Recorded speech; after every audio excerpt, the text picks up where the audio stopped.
우리가 구원을 얻는 것은 오직 믿음입니다.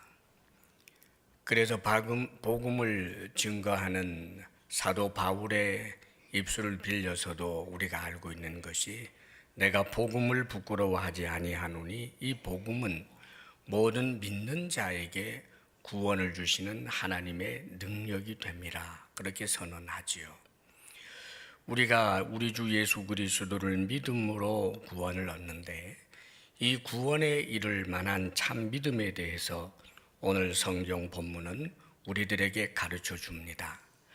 오늘 말씀에 보게 되면 지금 예수님께서는 십자가상에 못 박혀 있고 양편에 또 행악자들이 못 박혀 있습니다.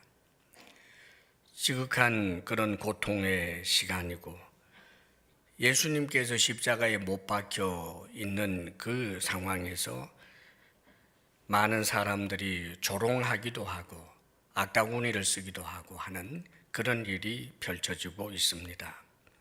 그런데 그 가운데 놀랍게도 한편 강도가 행악자 중에 하나지요. 예수님을 비방해서 하는 말이 네가 그리스도가 아니냐, 너와 우리를 구원하라 그럽니다.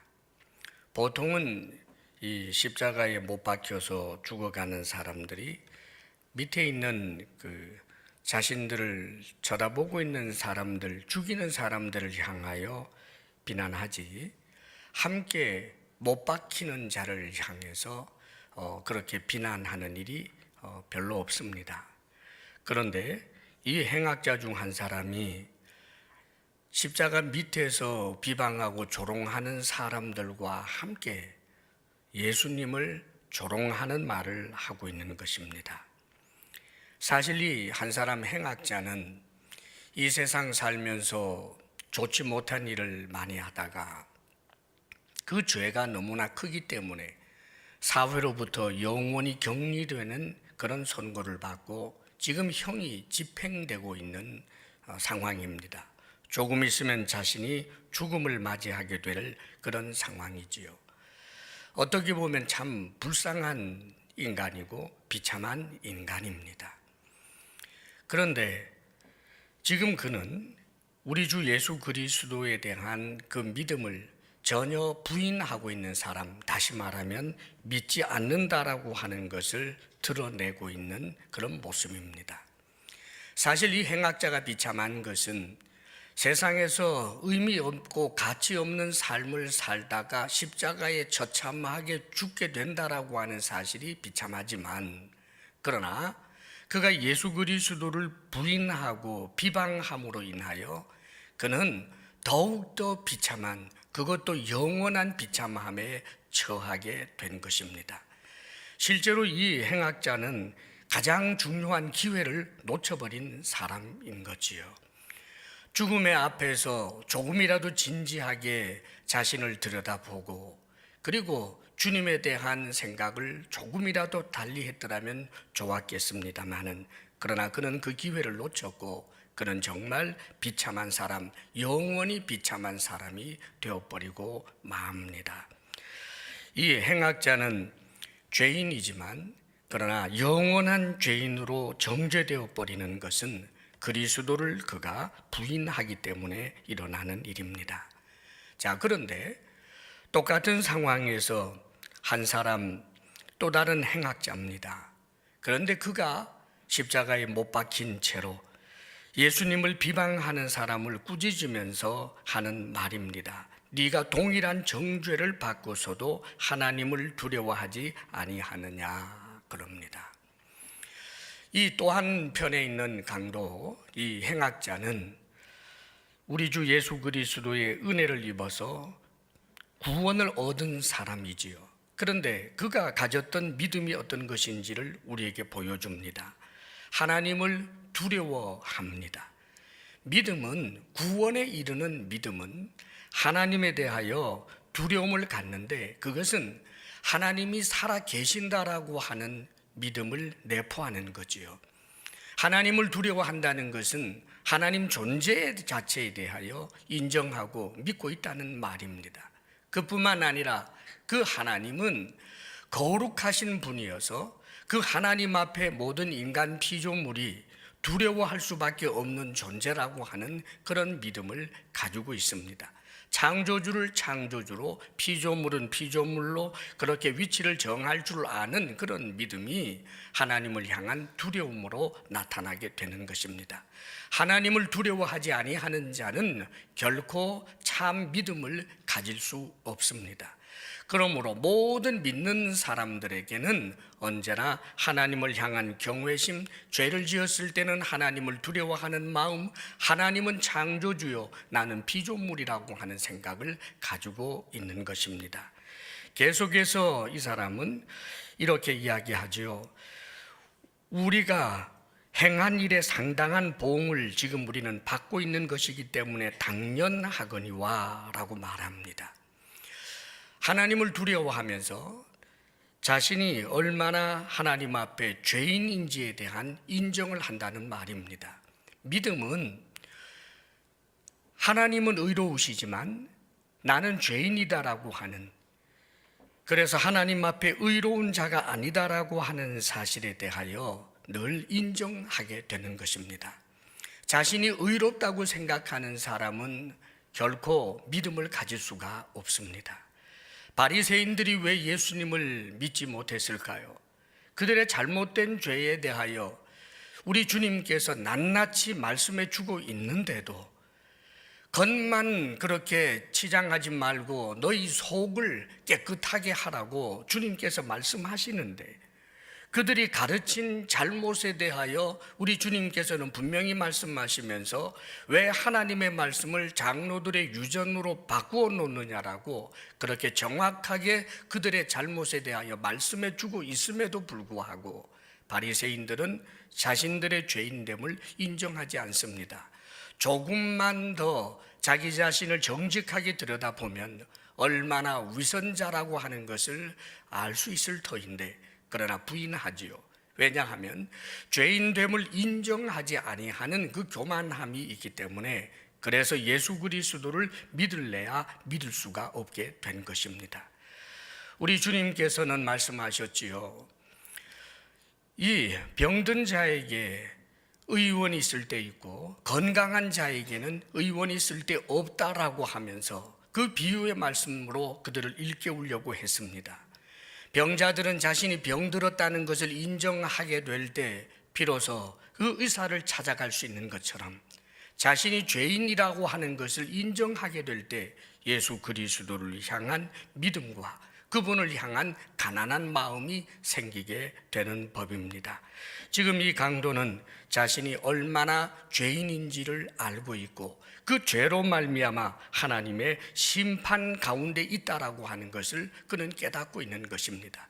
우리 하나님이 역사적 심판의 모든 것을 주관하신 분이라는 것을 알고 있기에 자신들이 행한 죄 때문에 하나님 앞에서 이렇게 죄인으로 정죄되어 십자가에 못 박혔다라고 하는 것을 고백하고 있는 그런 믿음인 것입니다. 뿐만 아니라 이 구원받게 된 참 믿음으로 구원에 이르게 된 이 사람의 그 믿음을 보게 되면 우리 주님을 바르게 알고 있고 주님을 향한 믿음을 가지고 있습니다. 이 강도가 이제는 예수님에 대한 그의 생각을, 그의 믿음을 이야기하는데, 이 사람은 행한 것이 옳지 않은 것이 없느니라 그렇게 표현을 하지요.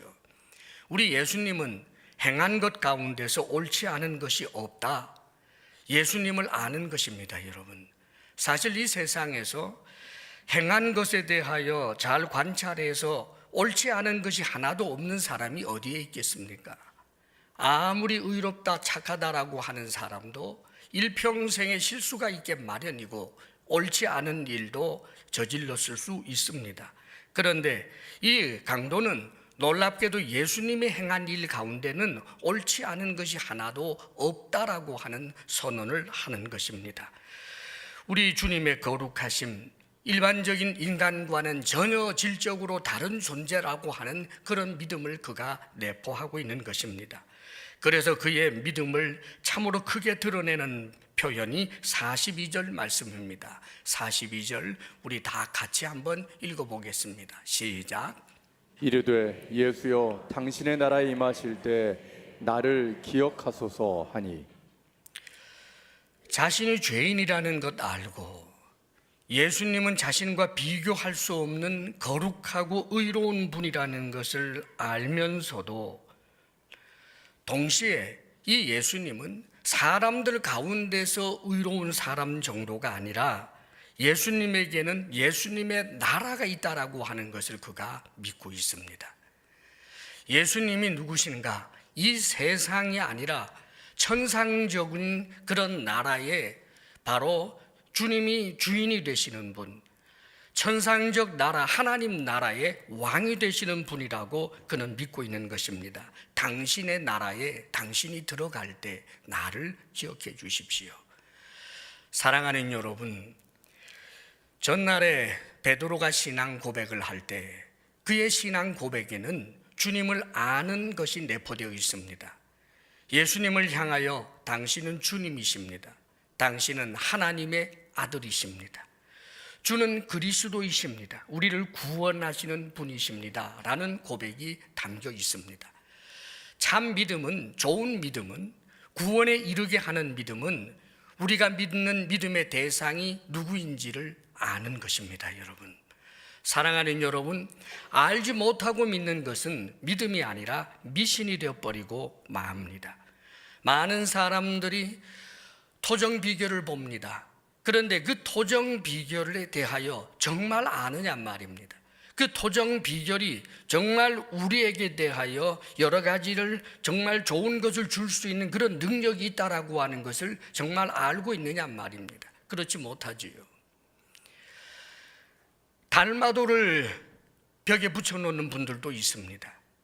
달마도를 붙여놓으면서 그 달마가 자신에게 어떤 은혜를 베풀 수 있는 존재라고 하는 것은 사실은 알지 못합니다. 그냥 좋다고 하니까 붙여놓습니다. 이걸 미신이라고 합니다. 한때 우리나라 그 배용준 그 배우가 드라마를 통해서 엄청난 그런 반향을 일으켰을 때 일본의 그런 이제 풍토에서는 그 드라마에서 감동을 받았지만 배용준 씨를 거의 신적인 존재로 그렇게 이해를 해서 심지어 그분의 사진을 놓고는 많은 이제 그 따르고 추종하는 분들 가운데서는 아침에 향을 꽂고 기도하는 일들도 있었습니다. 여러분, 일본 사회에서는 그것을 그렇게 문제로 삼지 않아요. 종교관이 다르기 때문입니다. 즉 종교란 그것이 무엇이 되었든 대상이 어떻게 되었든 내가 의지하는 믿음이 있으면 된다고 보는 것입니다. 다 따라 빠진 그런 빗자루를 놓고도 그 빗자루 앞에서 정성을 들이면서 내 마음의 위안을 얻으면 된다라고 하는 것, 사랑하는 여러분, 이런 모든 것을 사실은 미신이라고 하는 것입니다. 그들도 배용준 씨가 사람이라는 걸 모르겠습니까? 그가 정말 기도하면 자신들 능력 있게 고쳐주거나 복을 줄 수 있는 존재는 아니라는 것을 모르겠습니까? 그런데 논리를 뛰어넘어서 내가 그냥 의지해서 내 마음의 기쁨이 된다고 생각하는 것, 이런 것이 미신입니다. 그런데 사랑하는 여러분, 우리가 믿는 예수님은 누구입니까? 당신이 당신 자신을 드러낸 분입니다. 하나님이지만 사람이 되셔서 인간들 속에 살면서 여러 가지 일들을 일으키시고 끊임없이 말씀하셔서 가르쳐 주시고 당신이 누구인지 당신의 입을 통하여 끊임없이 말씀해 주신 분입니다. 나는 하나님의 아들이다. 나는 너희들을 구원하기 위하여 왔다. 나는 길이요 진리요 생명이다. 당신께서는 끊임없이 당신에 대하여 말씀해 오신 것입니다. 이 한편 강도가 어떤 경로를 통하여 예수님에 대하여 알게 되었는지는 모르지만 그 아는 것을 근거로 예수님을 믿고 있는 것입니다. 당신의 나라가 있다는 것을 믿고 그 당신의 나라에 당신께서 들어갈 때 나를 기억해 주십시오. 믿음은 결국 자신의 연약함을 인정하며 은혜를 구하는 것이 믿음입니다. 주님을 향한 믿음, 이렇게 거룩하신 분이지만 나 같은 죄인을 그래도 긍휼히 여길 수 있으리라고 하는 주님의 사랑에 대한 믿음과 그 기대를 가지고 있습니다. 사랑하는 여러분, 어떤 사람이 구원을 얻는 것입니까? 자신의 죄인됨을 인정하고 주님 앞에 은혜를 구하고 은혜를 구하는 나를 향하여 은혜를 베푸실 좋으신 하나님이라는 사실을 믿는 이들이 참된 믿음을 가질 수 있는 것입니다. 교회를 오래 다니면서도 이 믿음이 근거가 아니라 자신의 종교 생활의 열심으로만 구원을 얻는다라고 생각하는 것은 믿음을 근거로 하는 것이 아니라 자신의 행위를 근거로 하고 있는 것입니다. 사랑하는 여러분, 우리 주님을 아십니까? 그분은 성경을 통해서 우리가 주님이 어떤 분인지를 너무나 잘 가르쳐 주고 있습니다. 주님을 알 뿐만 아니라 그 주님이 우리를 사랑하시는 분이라는 것을 믿을 수 있기를 바랍니다. 그분에게 우리의 허물을 고백하며 용서를 구하며 우리를 건져 주옵소서라며 주님을 의지하며 나아가는 이들마다 구원을 받게 되는 것입니다. 이제 예수님의 선언이 나옵니다. 43절 말씀을 우리 함께 읽습니다. 시작. 예수께서 이르시되 내가 진실로 내게 이르노니 오늘 내가 나와 함께 낙원에 있으리라 하시니라. 주님께서 내가 진실로 말한다. 네가 나와 함께 오늘 낙원에 있으리라 그럽니다. 지금 죽습니다. 오늘 죽습니다. 그런데 네가 죽으면 네가 말한 대로 나의 나라 낙원에 네가 함께 있게 될 것이다. 이 선언을 하십니다. 사랑하는 여러분, 이 한편 강도 그는 예수님을 믿지 아니함으로 비참한 삶의 자리에서 비참한 죽음과 더불어 영원한 지옥 형벌로 끝까지 비참한 자가 되고 말았지만 비참의 끝자락에서 우리 주 예수 그리스도를 향한 믿음을 고백하며 은혜와 긍휼을 구했던 또 한 사람의 이 행악자는 놀랍게도 낙원을 선물로 받게 되는 은혜를 입게 된 것입니다. 사랑하는 여러분, 이것이 복음입니다. 만일 우리의 의의 행위 끝에 우리의 수고와 노력의 그 결과로서 정말 하나님 나라를 얻을 수 있다면 자신 있는 사람이 과연 있겠습니까, 여러분? 하나님께서 우리에게 베풀어 주신 크신 은혜를 생각하며 주님께로 더욱더 나아갈 수 있게 되기를 바랍니다. 이제 십자가 상의 모습을 보여줍니다. 6시쯤 되어서 해가 빛을 잃고 온 땅에 어둠이 임하여 제9시까지 계속되었다라고 말씀해 줍니다. 6시는 우리 시간으로 말하면 오전 9시 정도, 12시 정도 됩니다. 정오지요. 낮 12시. 그 12시에서부터 오후 3시 정도까지 온 세상이 캄캄해졌습니다. 지금 우리 주님께서 인류의 모든 죄를 대신하여 하나님 앞에 심판을 받고 있는 것이라는 것을 하나님께서는 그 자연 현상을 동원하여 보여주고 있는 것입니다. 어둠입니다. 나중에 우리가 하나님 앞에 만일 심판을 받아 영원한 지옥에 던져진다라고 하는 것은 빛이 없는 곳, 다시 말하면 하나님이 없는 곳, 하나님께 완전히 격리되는 것을 말합니다. 심판은 그런 의미입니다. 자, 그런데 한 3시 정도까지 진행이 되고 난 다음에 성소의 휘장 한가운데가 찢어집니다. 다른 복음서와 병행해서 읽어보게 되면 이 성소의 휘장이 위에서부터 아래로 찢어졌다라고 그렇게 가르쳐주고 있습니다. 성소의 휘장이 위에서부터 아래로 찢어졌다, 어떤 의미를 가질까요?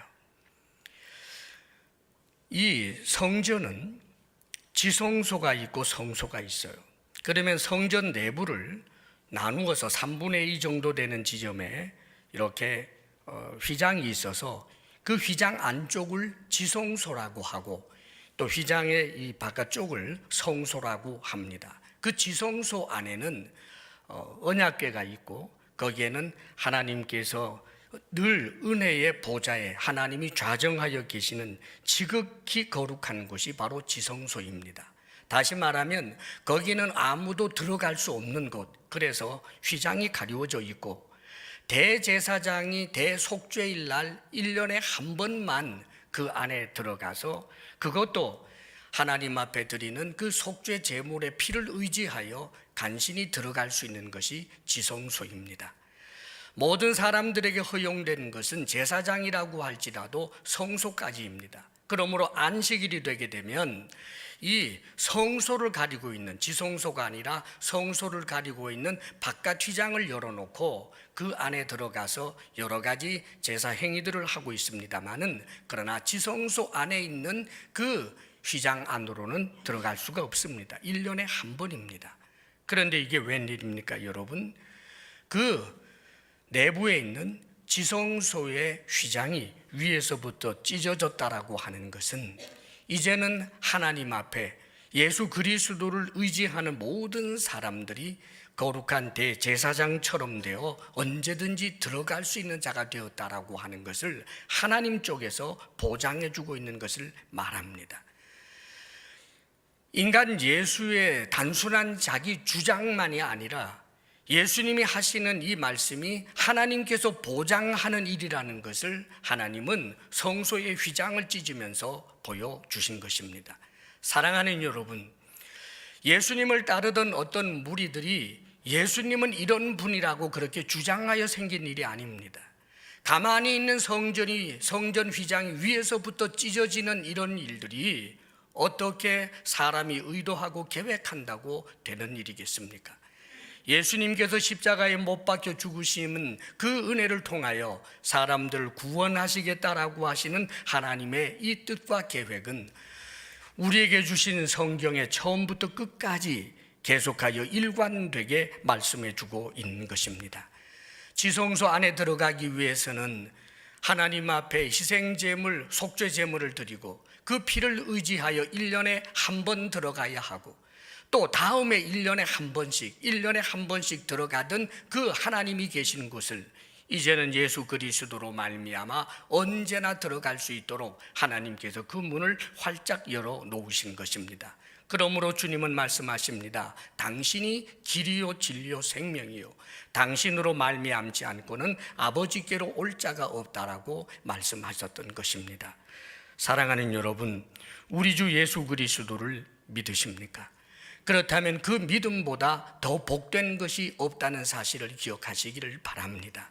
여기 한편 강도가 가졌던 그 믿음과 같이 우리도 동일한 그런 내용과 질적인 그런 내용을 가지고 주님을 믿을 줄 압니다. 하나님 살아계심을 믿고 그분의 거룩하심을 믿고 내가 얼마나 죄인인가를 알고 믿고 우리 주님이 어떤 분인가를 알고 믿으며 주님 앞에 은혜를 구하는 사람들, 이들을 믿는 사람이라고 하는 것입니다. 사랑하는 여러분, 여러분의 삶의 자리에서 언제나 주님 앞으로 나아가고 주님께 은혜를 구하며 언제나 주님과 소통하는 믿음의 사람들이 되시기를 바랍니다. 마지막에 주님께서 보여주신 믿음입니다. 46절 말씀을 우리 함께 읽겠습니다. 46절 다 같이 시작. 예수께서 큰 소리로 불러 이르시되 아버지, 내 영혼을 아버지 손에 부탁하나이다 하고 이 말씀을 하신 후 숨지시니라. 우리 주님께서 마지막으로 하신 이 말씀, 주님의 믿음, 인간 예수의 믿음입니다. 아버지, 내 영혼을 아버지 손에 부탁하나이다. 예수 믿는 우리들은 예수님과 같이 동일한 이 믿음을 가짐이 마땅합니다. 우리는 죽을 것입니다. 그러나 우리의 영혼을 우리는 아버지에게 맡길 수 있는 사람들입니다. 그리하여 죽음이 두려움으로만 우리를 참으로 무섭게만 하는 것이 아니라 오히려 죽음 넘어서 우리에게 주어질 영원한 영광을 생각할 수 있는 사람들이 우리들입니다. 예수님께서 죽으시고 부활하시고 하나님의 보좌 우편에 앉으시게 된 것처럼 우리들도 예수 그리스도 안에서 죽음을 넘어서서 영원한 존재로 참으로 찬란하게 드러나게 될 날이 있을 것입니다. 그러므로 우리가 가진 이 믿음을 어떤 경우에도 바꾸지 아니하고 견고한 믿음의 사람으로 승리할 수 있기를 주의 이름으로 축원합니다.